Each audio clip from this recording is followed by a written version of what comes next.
Oggi abbiamo, se non erro, 50.000 piante a Padova.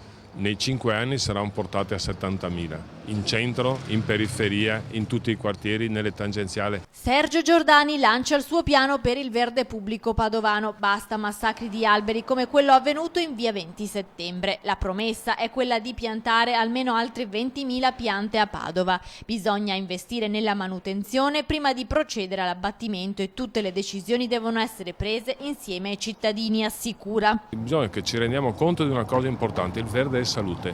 Gli alberi vanno piantati e non tagliati in maniera indiscriminata.